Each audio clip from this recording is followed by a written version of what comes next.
We're talking about consciousness, and for me, we have to live what we believe. How do you know what someone's values are? You look at how they live. If your intention is always pure, you then deliver the information. That actually keeps you in alignment. If you choose not to, you will have misalignment, and that actual energy sits with you. I think what I've loved is by living in the dome, living amongst people for a short time, I'm able to feel what it's like not to have rain. In that space where I've taken time out to go out there and feel and live and see and be in touch with my own feelings and my own intuition, out of that comes vision and passion to make a difference. Now, one of the things that I actually talk about is, in fact, that understanding, that awareness of yourself and being able to regulate, recognizing, so that awareness, what is it that I'm actually experiencing? Conscious leadership requires responsibility. You have to take responsibility for your actions. This is Let's Pay Attention, Hacking Consciousness. I'm Cathy Dimarchos. Let's explore what it means to lead, live, and listen with intention. Hello, everyone, and welcome to Let's Pay Attention, Hacking Consciousness. Do you know, I think that the woman that you're about to meet, you're actually going to fall in love with. If I actually say to you that she's angelic, you'll actually begin to understand, as you actually listen to the person that she's chosen to become and her experiences and insights. But before I do that and introduce you, let me actually give you a little bit of her history. So please actually join me in welcoming Molly Bedingfield, who is actually a social entrepreneur. She's an executive coach. She's an inspirational speaker.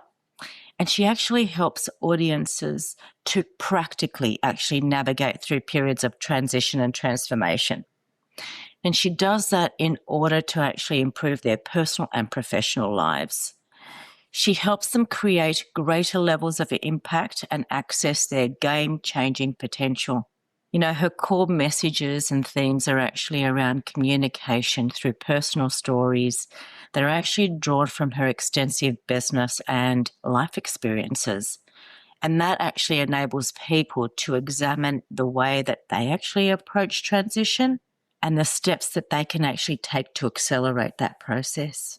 Now, over the course of her career, which spans more than 40 years, Molly has actually been involved in business management, leadership development, and mentoring, experiences that have actually enabled her to tailor her business critical messages in a relevant way, which actually makes it really practical to apply by any organization. And here's something really special. In 2005, Molly actually launched an internationally renowned Global Angels Foundation with its hallmark 100% promise. Global Angels empowers some of the world's most disadvantaged families and communities. This has actually challenged the mainstream charity model. It's inspiring change in both charity and business sectors. Global Angels has been built with a passion and commitment to Molly's principles of partnering, mentoring leaders, and creating effective teams. She inspires hearts and minds by including everyone on the journey to transformation. Her perspective of transformational leadership and talent development is based firmly on real-life practical experience and communicated with charisma, passion, and immense warmth through her inspiring keynote speeches. Aren't you just ready to actually welcome her? Let's do that. Come on, Molly. Welcome in. Hi, it's lovely to meet you. So good to see you again, Cathy. It's lovely. Oh, Molly, every time I speak to you, this is what happens. I have a smile. It's lovely. So, Molly, I think you and I have actually shared almost an instant connection. And I think that actually stems from the values that we both, hold. And so this topic, around consciousness and the way that we actually live life and actually lead through business is going to actually be like just a flow for you. Yeah, it's going to be fun together. It's a great excuse to be together. Yeah, it is indeed. So Molly, I think one of the things that I found really inspirational as I listened to you was just the depth and conviction that you have for the work that you're actually doing, particularly in Kenya. I might start there if that's okay, if you can actually give a little bit of insight on the vision that you actually held there and what you've been able to accomplish. And then what else? What are we looking forward to this year? We're people that feel things, aren't we, and sense things. And when I've felt this incredible cry across the planet for people in need, crying out, asking for help, I realized I had a platform and an opportunity to make a difference. And I thought, I got a vision of, let's ask everyone in the world to be angels, people that care and do something and put their care, compassion into action. And so I thought, let's build the movement of angels across the planet humans who donate their services, give where they can, just who they are, bring it to the table and make a difference right across the planet. And out of that came Global Angels, which was pretty exciting. And then what we've done is we have 100% promise. So I really felt that if people are going to trust in charity, they need to know that when they give money, it actually goes on the ground and does exactly what people intended it to be. Yeah. Otherwise, they're going to get terribly discouraged. And the world needs charity. So we made 100% promise that every penny the public gives to us goes directly on the ground to tangible items like bricks and water and teachers and hospitals. And then the model is that others who understand that you do have operational costs, delivery costs, that they would donate either in kind or cash to the charity to cover those costs so we could do our 100% promise. So it's like an integrated way of everybody fitting where they fit, and together, let's do good. That's the transparency piece. And I think that's what often gets left out, no matter whether you are, a charity or a social enterprise or an NGO. That specificity that you've just articulated is what doesn't actually, get brought to the table. And then it gives people choice, because the reality is that we all know that a business actually needs to operate and there are operating costs, right? But if you want to actually say, no, I don't want it to go to, the operating costs, that's fine. But it gives you choice rather than it just actually being done, right? Yeah. I think choice is really important. Yeah. Really, really important, and transparency and integrity. And, we're talking about consciousness. And for me, we have to live what we believe. How do you know what someone's values are? You look at how they live. And if we want to bring transformation, we have to live it. We have to be the change. How do we do that? And transparency and openness and sharing is a very vital part of it. It's inspirational, like people go, well, why do you support Global Angels? And they'll go, well, we met Molly and we're really excited about what she did. And they've got this 100% promise. And you put it together, and then they feel that they can make a difference so easily and so simply. They're part of it. So it's important. The other thing that, you slightly left out, which is actually quite important, is what you have been able to achieve in Kenya. And that follows through with that transparency piece as well, because you actually gave a commitment to the locals, and actually supporting them. So it's not just about the money coming in, it's also actually all the way through to grassroots. Can I ask you just to give us a little bit of a rundown as to what that actually is? Because a lot of people won't necessarily know what you have, in fact, achieved in Kenya. Yeah, well, in Kenya, when I started Global Angels, we were finding the best projects that we could find all over the world and funding them and then building them up. And then my board encouraged me that it was time for me to focus on building a model that showed how do we transform a community. So what we did is I went in on the ground. I still live in London, so I had to go out there quite a lot. Went on the ground to actually live amongst the people and to feel with them what was happening, and of course their first need was water. When I saw people drinking water with cows and goats, the same water that the cows and goats were weeing and pooing in, and the ladies and the children had walked 15 kilometres or 7 kilometres each way to get the water, and they're in mud and they're getting the water, and that's what they're going to take home to drink. And then I saw that the water was drying up, and I was like, how long is that going to last? And they said 3 weeks. And then the person that was helping me film, we went back a couple of days later and there was no water, and I was like, oh my gosh, what are we going to do? And it was this feeling as a mother, just thinking how hard it is to bring up children anyway with so much poverty, and then to think that you've got to go and get water, and that it's that kind of water. And it's like the horror for me of what these women had to face. It was something in me when we have to make a difference. And I had my young son, and he was like, Mom, we have to do something. So what we did is we started to think through, how do we transform that community with water? And we've done all sorts of things, but we bought some land. Now we're doing permaculture, because if you really want to make a difference, you have to heal the soil. You have to regenerate the soil. You have to plant trees. You have to understand everything. So we started developing a model that is kind of based on donor economics, which is understanding that every stakeholder needs to benefit, including the environment, including the animals and the insects and the birds. And as we have been developing this land, 30 acres, it's not huge, but as we've been transforming it, we are now seeing more birds, beautiful birds coming. We've got bees, beehives, and we're working with the locals to help them help each other. Sometimes in poverty, people stop helping each other because they've got to survive. Mm. But in certain crises, they'll come together. And then how do we create other things that they come together voluntarily, not paid to come and help themselves, but actually from inside coming and helping. So we've been seeing things like that, which has been quite fun. Oh, and the other thing is I started thinking about building domes, eco domes. So how can they, like, you see these people building houses out of mud bricks, but then they put corrugated iron on the top because they want to be Western, and their buildings are so hot. It's horrible experience to be in them.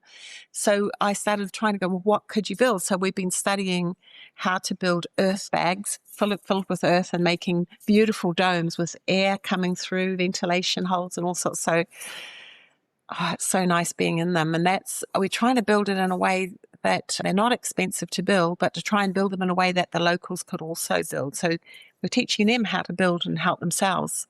So it's exciting. There's a couple of things that you actually shared. Do you know, I think for anybody who hasn't actually experienced what you have, particularly around, the water that you actually talk about, and I know many people have actually seen photos, but there is a real difference in actually seeing that actually unfold in front of your eyes. The reality of what that means. When it's done through a photo, there's that distancing. You made a conscious choice, Molly. It was making a choice of, I actually see that this is happening, and yes, this is their lives. And maybe you can't actually change the entire, continent or country for that matter. But what you can do is actually a start. Yeah. And that's what you did. You started, right? Yeah. Give people hope. And I think that's the significant point. So many people just bypass that. And, whether it's because it's overwhelming or whether it's because, I don't know, that they don't pause long enough to actually really contemplate, hang on a minute, I've just actually been given this incredible opportunity to observe, to actually be part of somebody else's life that is so different to mine. What do I want to do about that? That's the difference. And I think that's where you and I really resonated, in that you made a choice. Yeah, I did. And I'm so glad I make that choice every year. Every year I think about it. What am I supposed to be doing now? And I take time to think and feel, and up within me rises that desire, that incredible dream to keep helping and making a difference. And then what we've done with the domes is to be able to invite people to come and live in a dome with us for a week or so, and then to feel from a place of their understanding and experience and wisdom of life, to actually feel what these other people are living like and the dynamic of that. I think it's about consciousness again. We're talking about conscious leadership, and I think that in our leadership, we need to, I think what I've loved is, by living in the dome, living amongst people for a short time, I'm able to feel what it's like not to have rain, not to have water. It's actually in that space where I've taken time out to go out there and feel and live and see and be in touch with my own feelings and my own intuition. Out of that comes vision and passion to make a difference. And it fills me up, but I'm using all of my senses actually when I'm there. I think that's one of the exciting things about it. Yeah, there's no noise to distract you, right? No. So that presence is actually just constant. The other thing that I do want to highlight to anybody that's listening to this is that you may not have actually picked up on what Molly actually shared.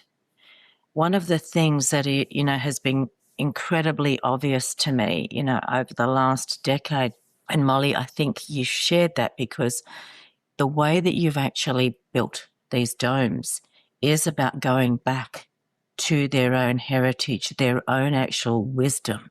And you pointed out they actually look to the west and they put on these tin roofs, but the terrain there, it's not conducive. And what you've done is built with the earth. You've actually integrated the earth, and actually created a structure that allows air to flow. That sense of depth of understanding, of what you want to remind the people that is actually already in them, and the earth that you're actually working within, as opposed to just doing things the way that the West does, which is quite common that, we go in and we look at things from a Western lens. And I want to actually honour that because not everybody does that. So I want to acknowledge you for that. Thank you. Yeah. Yeah, I know. I think it's helpful. There's a lot of us around the world studying, looking at how people have done what they've done that makes something amazing. Like, these little ventilation holes around the bottom of the lower part of our domes lets the air in, and then you have it coming out the top. So you have this natural wind. And if you look at different countries, that kind of thing is in their history. It's just they've forgotten it, didn't value it. And now it's like we're coming back and bringing those things back in and helping. Yeah. It's very important. Yeah. Yeah. So I want to touch on just some other aspects, of what you actually do. And so if I actually look at the conscious leadership that you actually help facilitate and the coaching that you do, you would have inevitably actually had challenges. What are some of the challenges that you can actually see that, I guess leaders are facing today? I'm just thinking about that, just talking about my own personal self, because I'm an action person. Sometimes I can be tempted just to go ahead and push through, especially when I was younger. I would do that and it would work. But what I've noticed is my own health didn't go so well because I pushed through. At a certain stage of life, it hit me and I had to learn how to listen to my body. And another thing I was thinking about is, in my Myers-Briggs profile, I am very high people and very high task. There's like a slight difference. And if you put the two together, I would say they're pretty close. So, for instance, when I'm passionate about making a difference and really helping someone, under pressure, under work pressure to get something done, I can suddenly be a bit more assertive than I could be, less aware that I might hurt someone's feelings. Yet I have this whole vision for peace and harmony and closeness and connection. It's incredibly vital in everything I do. And so what I've found is that my personality, some people are really high task and they don't even really notice that they've hurt somebody. And other people are so people, they don't get much done. And so I'm in this interesting mix. So what that does, I've found, is creates a huge tension inside me if there's a conflict of these two things. And I've found I've had to, recognizing it, I've had to think about how I work. And then I've also had what kind of space I give myself. What pressures do I allow myself under? And where do I function best? And I've realized I'm not an administrator. I can do all those things. As a Kiwi girl, I learned how to do everything. You can make your own house. You can do your own cooking and clothes and everything. But when I'm doing all those things, I'm not such a peaceful person. So how do I do both? And I've had to learn how to go within myself and take moments to really sense what's happening in me, what's happening around me, the environment, what my intuitiveness, like the intuitiveness to, anyway, just to say that some of that causes a tension in me. And if I don't listen to it, I wouldn't have good health, or I might not have happy staff, because you can hurt people when you're really actively working hard. Those same people you're really close to the rest of the time. That can be confusing. Yeah. And the other thing, I think there's one more thing I found is interesting, is that when I have to make decisions in those situations, I can feel quite alone, not lonely, but alone. And I'd rather be doing those things with people. And so what I've realized is that conscious leadership requires responsibility. You have to take responsibility for your actions. You have to take responsibility for all sorts of things. And making those decisions when you're trying to, I've got to get this task done to deliver this, and I've got this person here. As I go into myself, sometimes I'm like, as I'm aware, I'm like, that person, they're just the wrong person for the job. It doesn't work. And oh my goodness, how am I going to tell them? How do I do that? And that's where that taking time to be aware of everything around me and in me helps me to make those decisions. But sometimes in that decision, it's quite lonely, quite alone, sorry. And then when I've made the decision, I I go ahead and find the way to do whatever I have to do. And then this incredible peace comes. Peaceful feeling, and I'm able to do, or the energy comes that I needed to fulfill. I don't know if you have that experience, but that's come. Yeah, no, it resonates so much on so many levels. It's interesting because, one of the things that I actually talk about is, in fact, that understanding, that awareness of yourself and being able to regulate, so that self-regulation piece is so important. Recognizing, so that awareness, what is it that I'm actually experiencing? And I love that you actually shared that what you recognize is that you don't necessarily actually feel like you're operating at your best, And sometimes what we do is that pushing through is just about getting the job done. And we may not actually be the best at it either, right? Like you've said, but we still push through to do it. And I think that's the one thing that I've learned, I was at my lowest and not my best self. I couldn't be the lovely lady I wanted to be and the mum perfect that I wanted to be at all.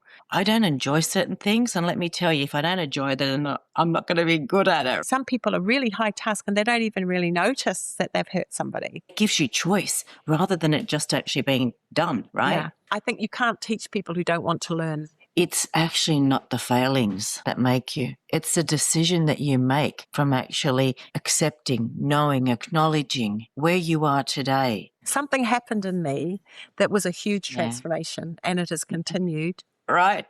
And so what you're identifying is when we reach that actual, awareness or realization of something just doesn't sit right, it's recognizing, what do I now want to do with it? And reaching that place of peace. I don't know that too many people actually have experienced that. And that's because most people don't actually take the time to pause and first of all, recognize what's happening within them. Yeah. And then to actually make a choice around that. Here's the other thing I think you also shared, Molly.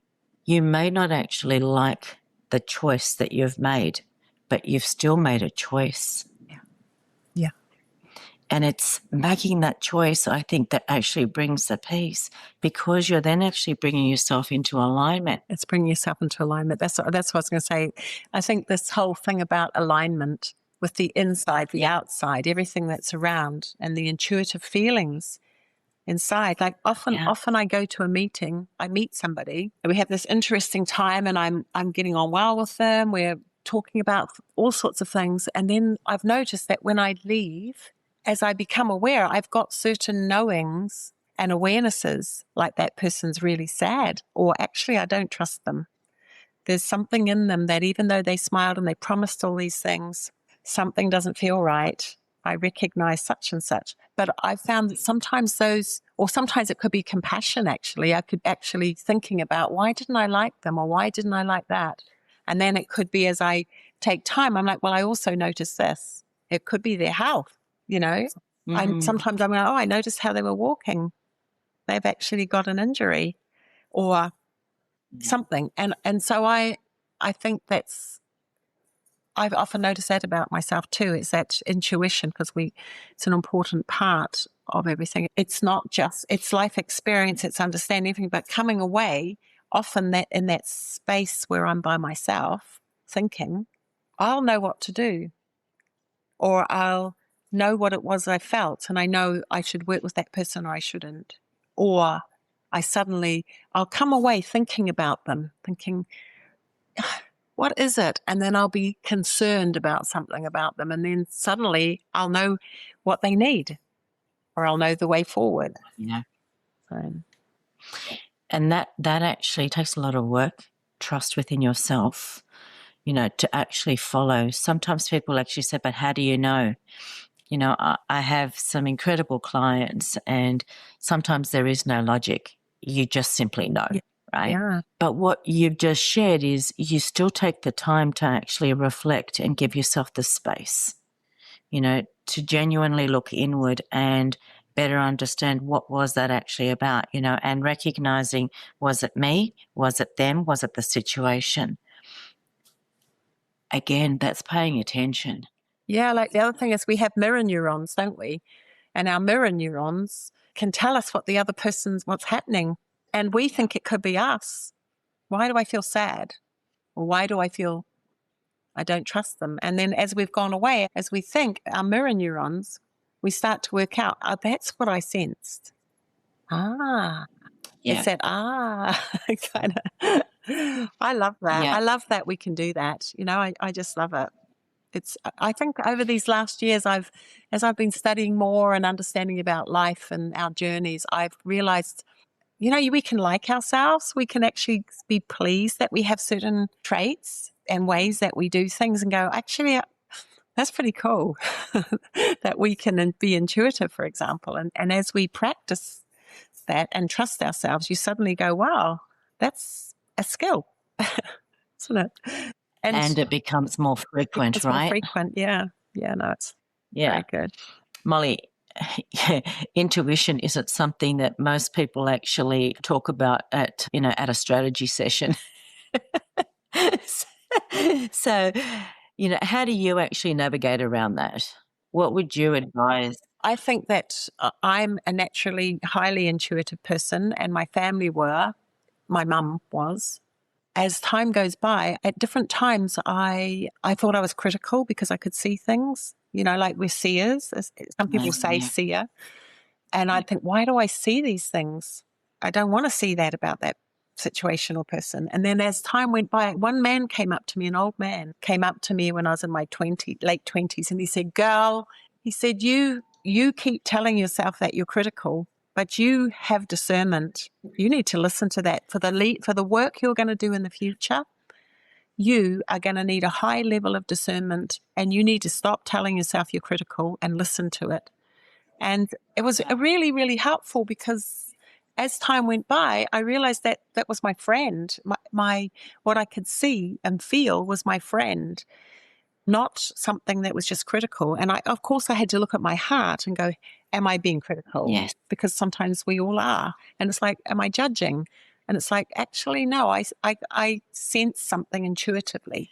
And I've asked that question a lot because, like, when I'm in Kenya, we have a lot of drought and a lot of need for water. And then sometimes I'll be walking around the farm and, there's clouds, could be there for 3 weeks. And they go, well, the monsoon's going to come, or the rains are going to come, and they don't. And then one day I'll be walking around and I'll just go, it's going to rain right now.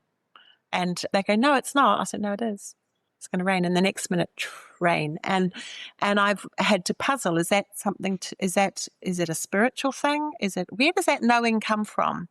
And I think I've been thinking about it, and it's, we have senses, all kinds of senses. And as we practice, as we listen to them and become aware of them, they become stronger. They're not weird, actually. You think about farmers have always known when rain. You can smell rain, that it's coming. Yeah. And then people have shut that out with our westernized thinking. And it's just like we're coming back to those. We're more, like, we're filled with water. You know, sometimes you wake up in the morning and feel grumpy and heavy in the head, and you look out and there's all clouds out there, and you go, it's not me, it's the weather. But anyway, just to say, the intuition, I think that we need to use our logic, and then we also need it, but sitting underneath our logic are all these other things just underneath. And as we listen to our life experience, we listen to what we know, what we sense and feel, then these thoughts and ideas come, which people would say we're intuitive. And I know not everyone has this, but I personally like to be connected. I'm not a philosopher. I like any philosophical ideas. I like to be grounded in how does that help us? How does that help the world? So out of that, I've also just have to say, I also have a faith. I also have a connection with, I like to say, Father, Creator. And I find that in my intuition, there's a part of me that sometimes can know things that I don't know. It's like a little something. And I'm like, do I know that because I knew it? Or did I get a bit of divine insight just then? And I found that sometimes that can happen. But I think it's not just that. I think it's also a mixture of us learning how to listen to every part of what's happening and put it together, integrate. Like a coherence. I think you said about alignment. And I think that I've been trying to find the right words for it, and I think it's an alignment. And I found that when we're aligned as leaders, as individuals or mums or friends, as we are aligned, listening to all these different parts and being bold and courageous, and we can accomplish things more than if we're not aligned. And I think that's one of the things I've loved about learning in life is how to be aligned, because if you're aligned, if you become critical, you can feel you're not aligned, you're slightly off. Or if you become bitter, really upset, some anger makes us want to bring change, doesn't it, and transformation, and it's really helpful. Some anger is bitter, or it's jealous, or it's something we're not aligned. And so as we go back to being aligned, as we listen within, out comes we're able to lead with integrity. And I think that is the core of how people then receive the information. So if you do have to have, a difficult conversation like what you shared earlier, I too actually go back to what's the intention. Yeah. Because if your intention is pure, I genuinely believe that people will receive the information, even if it's something that they weren't expecting, in a better way. And that's all that you can do. Yeah. Once you do that, that integrity sits with you. Yes. If your intention is always pure, you then deliver the information. That actually keeps you in alignment. If you choose not to, you will have misalignment, and that actual energy sits with you. Yeah. And I think that's what people don't recognize. And that builds. It builds. And then comes doubt. And then that misalignment actually becomes tension of energy and friction that sits between, everybody. I always find it fascinating how people choose to avoid a conversation as opposed to going directly to whoever it is that's involved.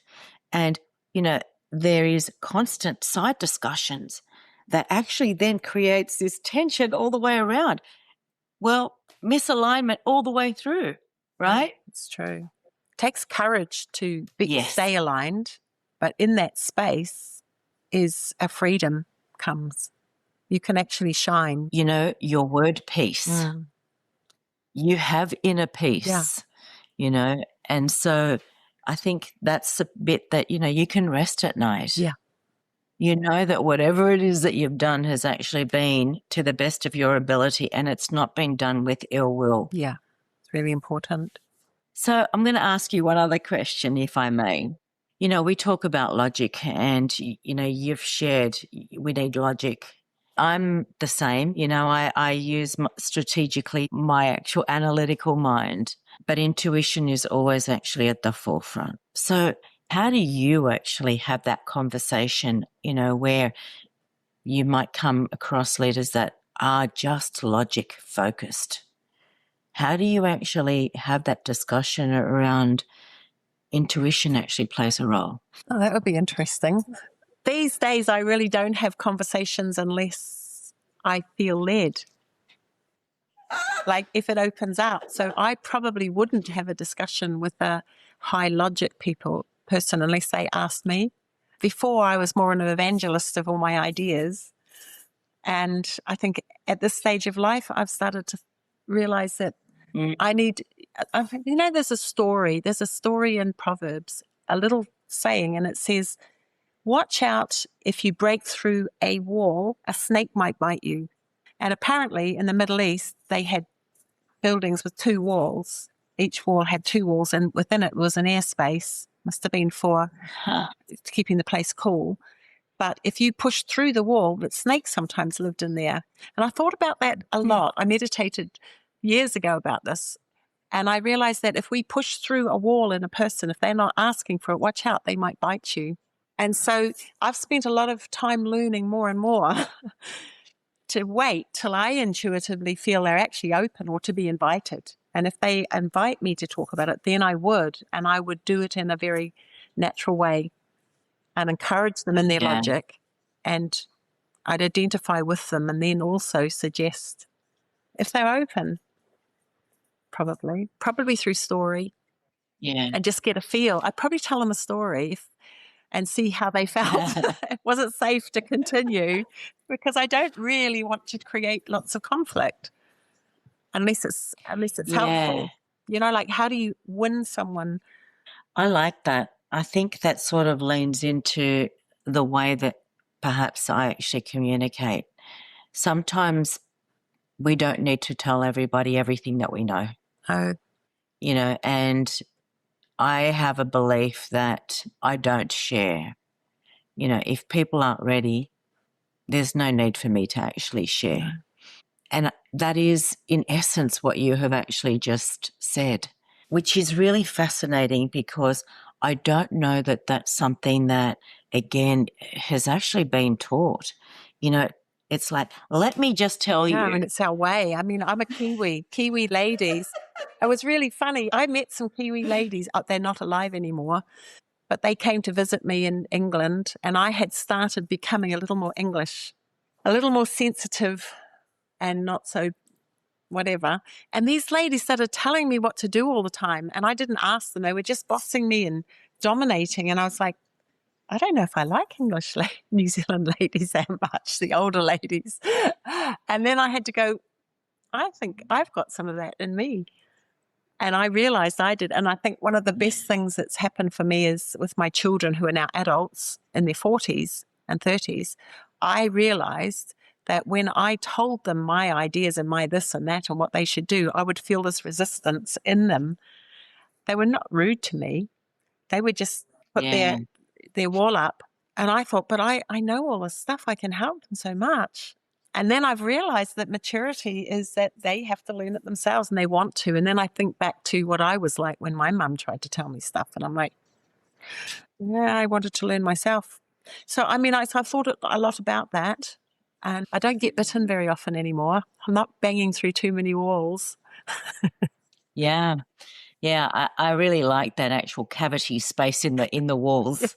I'm going to remember that, Molly. It's a good one. Yeah. Yes, it is. It is. And I think you can't teach people who don't want to learn. And sometimes life has to teach them and then they're willing to learn. And so in business, how do you do it?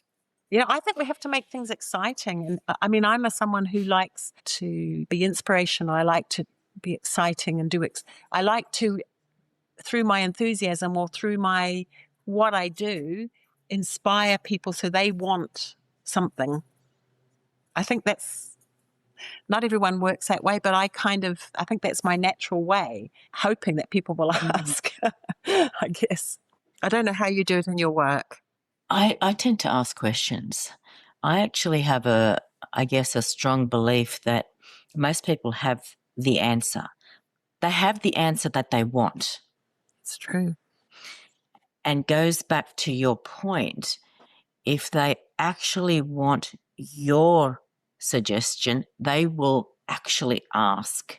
But sometimes, actually, I'm going to say most of the time, when people actually come to, I'm going to say, download or dump on you, with all the problems, that's not actually them asking for No, help. it's not. They just want to be listened to. Yeah, right. And so in those moments, it's just asking questions for them to actually just verbalize the answers that they've already come to, but haven't actually reached that point of clarity, right? And then intuitively, it is whether they're ready to actually hear an alternative. Yeah.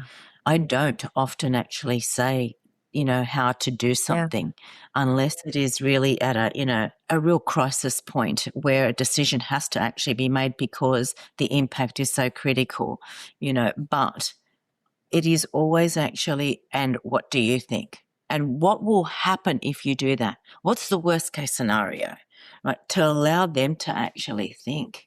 Yeah. And I think too that I used to find it because I was more a mentor rather than a, modern style coaching. In the old days when we were coaching or mentoring, we'd be telling them what to do. Come and follow me, do it like I do. And to shift to the thinking of it's more powerful to draw it from them. And I remember thinking, well, how are they going to know? Don't they need to be told, And that's years ago. I mean, I've been doing this for 40 years. And now I'm like, it's so much more powerful to see it coming from people. And they do know. And if they don't know, they'll ask.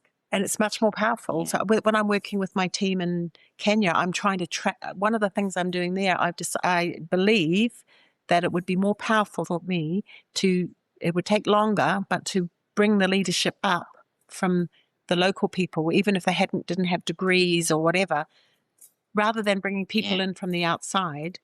So that takes longer. But so what I've been working on more and more is Jackson, who's my right-hand person, say, what do you think? Now, I think I know, but what does he think? And it takes longer, but I think that the results are more powerful. Watching him grow and become this mature leader is so exciting, watching and seeing. Not everybody grows. Some people we have to let go. There's no growth in them. I had a leader recently. I gave him huge opportunity, but there was nothing. There was nothing to build with. Yeah. He could clean bathrooms and domes and make beds, but to try a wider style leadership or responsibility, it just wasn't there. There was very little there was nothing to work with much. Very hard for me. And that's a lesson as well, right? To be able to let go. Yeah, had to let go.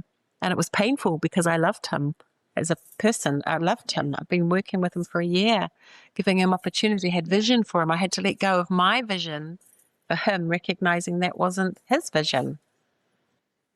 Yeah. That was hard. Painful.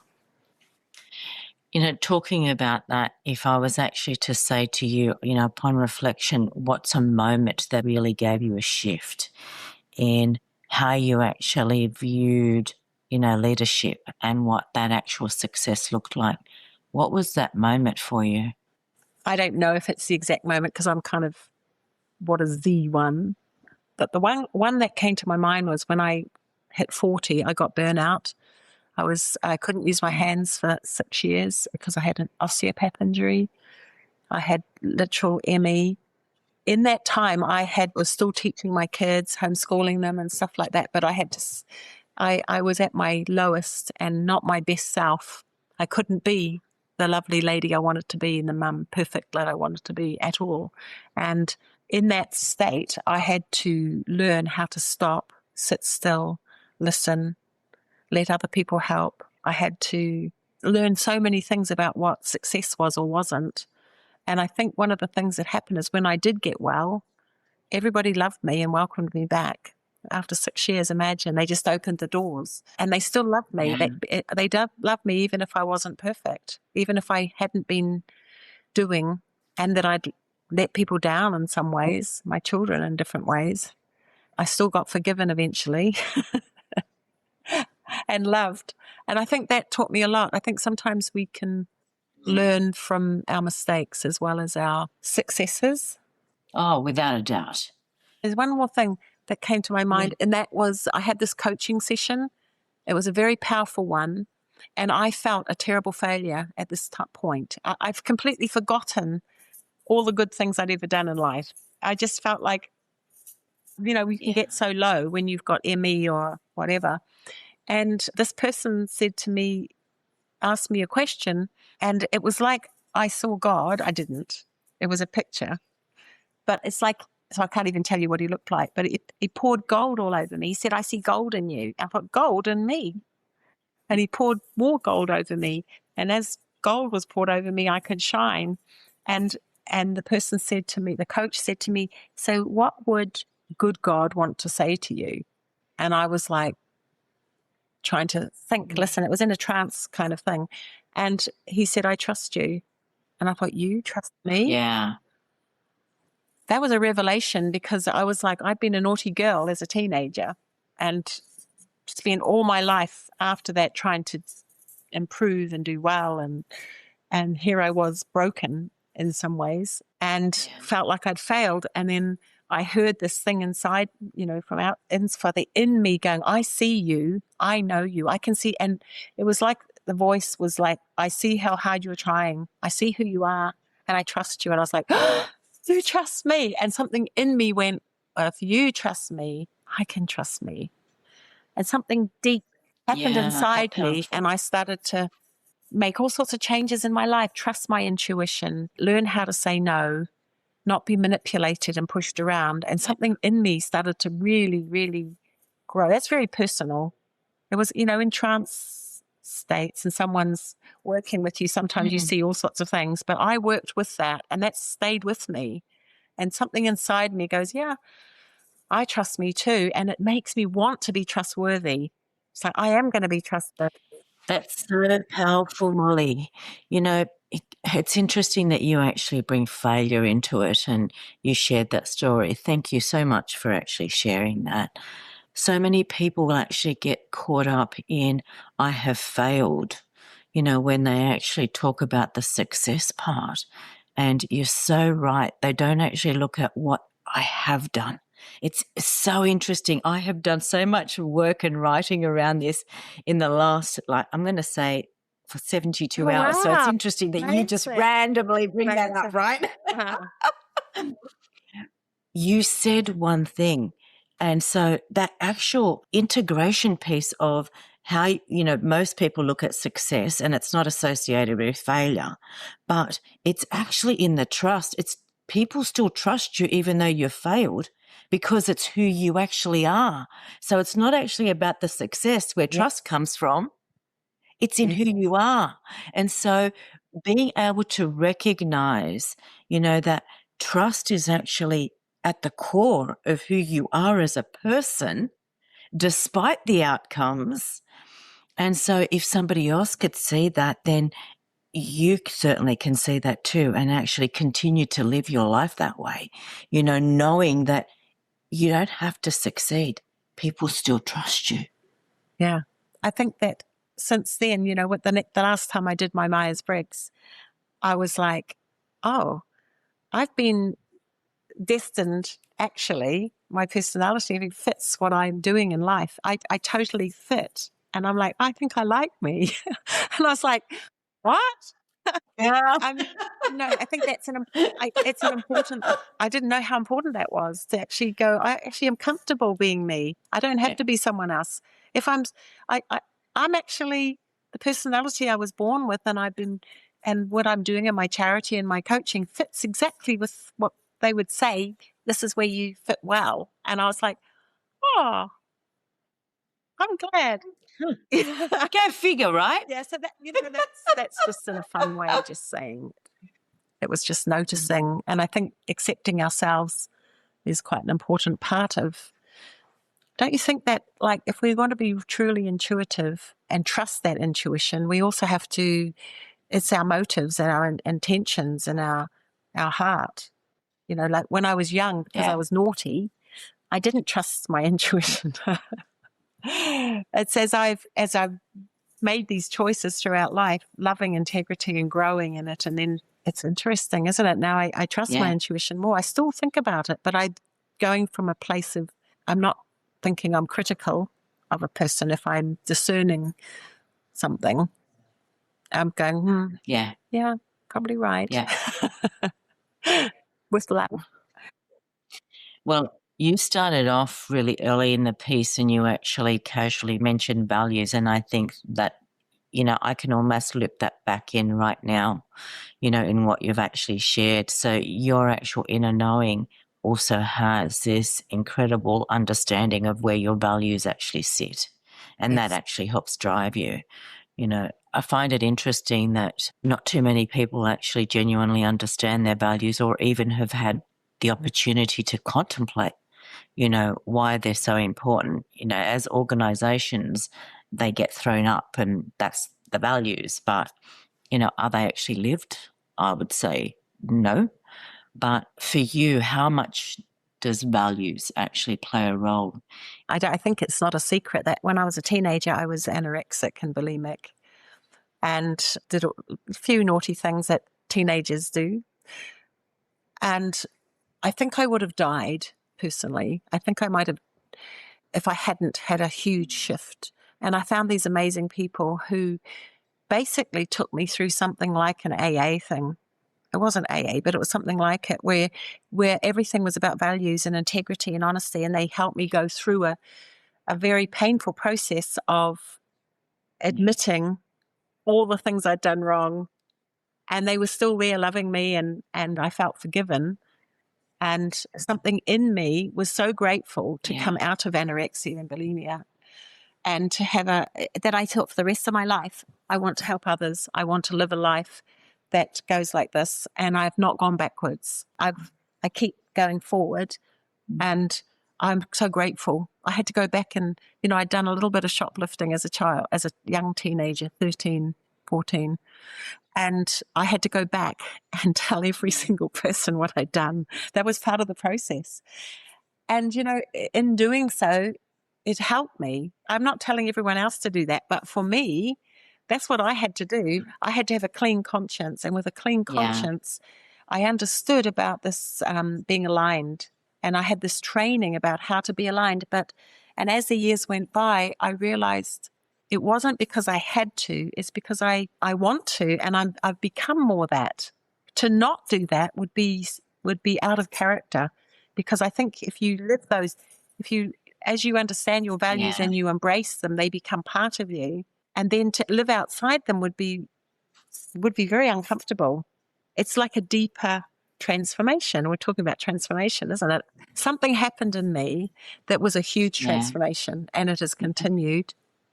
It has really continued, and it was by being loved, and by people being honest and confronting things and helping me confront the shadow side of myself, if you want, and realizing there's another side. There's not just that side, there's this other side. And which one am I?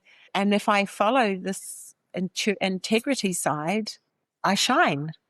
It's very private and personal, but that is what my life experience, that's really how it shaped me. And then it's like, then how do I help others? And I used to be a counselor, I used to be doing all of that stuff. And now it's like, well, actually, I'm in a different stage of life. I actually would prefer coaching, bringing it out of people, Yeah. It comes back to, what you shared earlier. It's actually not the failings that make you. It's the decision that you make from actually, accepting, knowing, acknowledging, where you are today. And what's the choice that you do making forward? You've actually just repeated, in so many ways, the same lesson by you embracing, the whole of you. That's really powerful, right? So many people actually think that they are today, who they were when they did something. When I was a little girl, my mum told me, I had a little rabbit, a little tiny one, and I put it in a box. And they said, don't put it in your bed because you might roll over on it. But I did put it in my bed. And I did roll over on it. And I woke up in the night and the rabbit was underneath me and it had suffocated. And the other rabbit, they said, be careful how you drip feed it. So I was using a dripper and it drowned. It had too much. I was only 7 or something. But I felt I was a murderer. Yeah. In both situations, I felt I was a murderer. And I carried that through into my 40s. And I actually felt there was something in me that was evil because I'd murdered my rabbits, which was a crazy thinking. But but once I felt loved, really loved by the people in my life who are around me, I was able to talk to them about that and forgive myself. And I'm not a murderer. That was just a child. I was a child not being supervised quite right, but also a child learning and making mistakes, and that is not who I am. Those little things that a child did, whereas my original thinking was what I did naughty as a child is who I am. And in my 40s, when that lovely lady worked with me, Pauline, worked with me on my who I am, and I got that picture of the gold, I was like, me, gold? And yet I knew I'd done all these amazing things, but not me. In my thinking, I didn't have gold because I was a murderer. I'd done bad things. And to come out of that into this that place I continued to grow since then. So I just want to say I couldn't have made those choices if I didn't have people in my life who loved me and showed me that they loved me. Just to say, it wasn't a journey on my own. Yeah. And I love that what we have now of friends like you and I. Some of the friends I have now, I've had since I was really young, and we've gone through all these different things of life and been growing, and we're there for each other. And that love and them seeing you and loving you helps. If you want, it can help change how you see yourself. Yeah.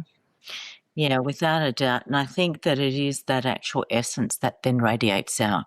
You actually shared your experiences with both Jackson and the other staff member that you had. Love actually was at the center of both of those discussions, irrespective of the outcome, right? It's interesting how it's integrated once you actually genuinely begin to understand, what your values are. Everything, as you said, actually centers around that. It becomes aligned and your purpose, why you're here, what you're doing, how you treat people, how you treat yourself. And when we're aligned, doors open. Absolutely. Molly, as much as I actually don't want to wrap this up, oh my gosh, been going on for over an hour. Would you believe that? Even though it was 100%.